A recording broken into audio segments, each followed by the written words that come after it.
Imagine this: the face of Irish rugby, a man celebrated as a modern-day hero for the Lions and Leinster, suddenly erased from the playing field.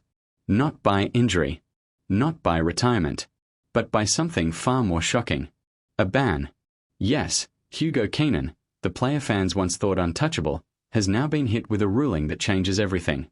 And the reasons behind it? They're not what you think. Before we dive into this storm, let me ask you, how would you react if the cornerstone of your national team was suddenly forced out? Not for weeks, not for months, but for what could shape the very direction of his career. Stick around, because this story twists and turns in ways that will leave you questioning the future of Irish rugby itself.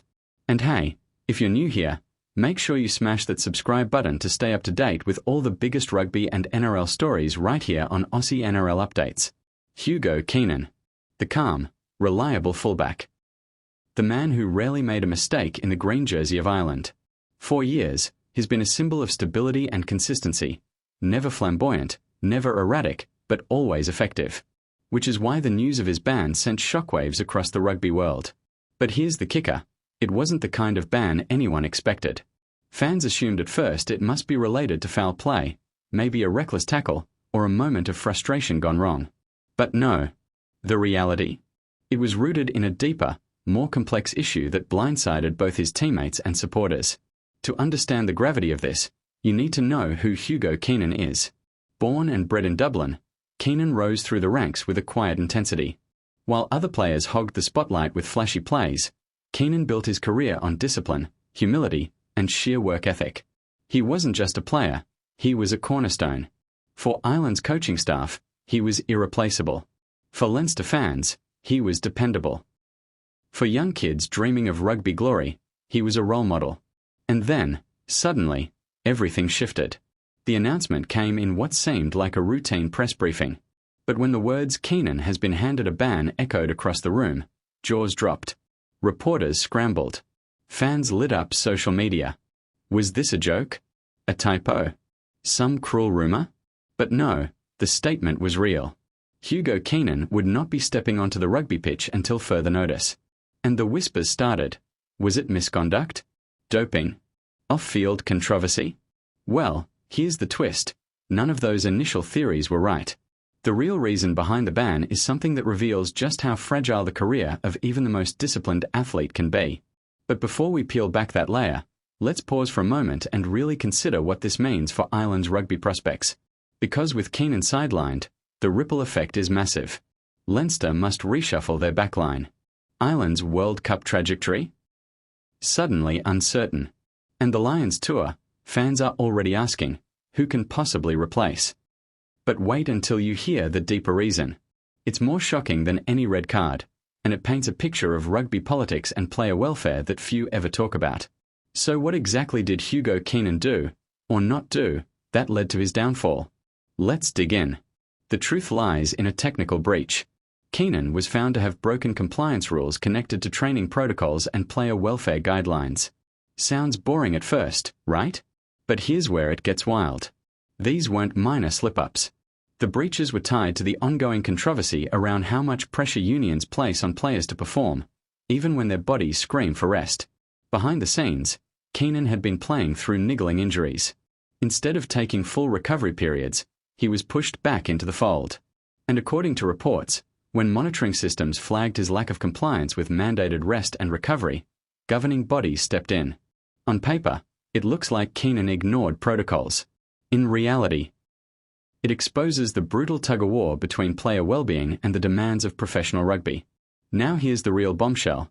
Insiders claim Keenan resisted resting because he feared losing his place in the squad.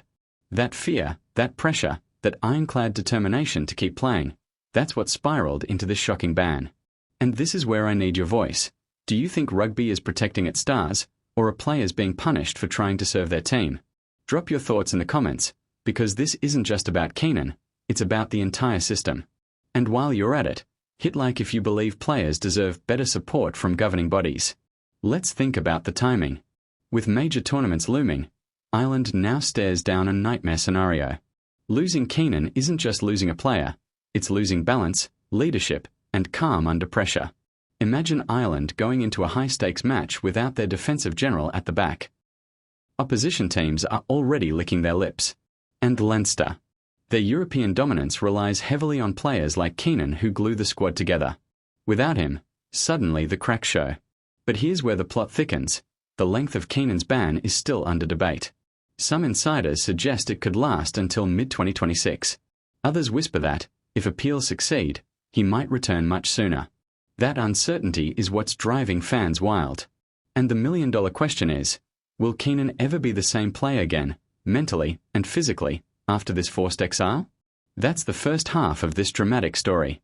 But trust me, the second half digs even deeper into the ripple effects, the untold truths behind rugby's handling of player welfare, and what this means for the next generation of stars. Stick with me, because part 2 will leave you stunned.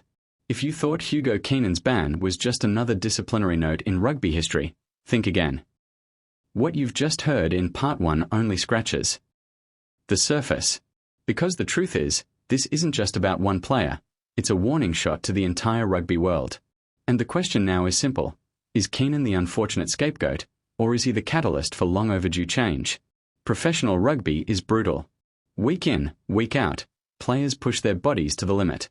Fans see the glory on the field, but behind closed doors? It's ice baths at midnight. It's injections to numb the pain. It's endless scans, rehab sessions, and sleepless nights. Keenan wasn't unique in this struggle, but he became the face of it because he got caught in the middle of a system that demands everything and gives little room for error. And here's the irony. By banning Keenan, the very institutions claiming to protect players may have exposed just how unsustainable their expectations really are. Inside the Irish camp, reactions were mixed. Some teammates privately sympathised, saying Keenan was a victim of his own work ethic. Others, though, felt betrayed. They argued that by breaking compliance protocols, he'd put the squad's long-term plans at risk. But here's where it gets juicy. Whispers suggest senior voices inside Leinster fought tooth and nail to block the ban. They wanted to protect Keenan, shield him, keep him on the pitch. But the ruling came down anyway. Which raises the question, who really pulls the strings in rugby? Coaches? Clubs? Or the governing bodies? This is where politics enters the story. Rugby isn't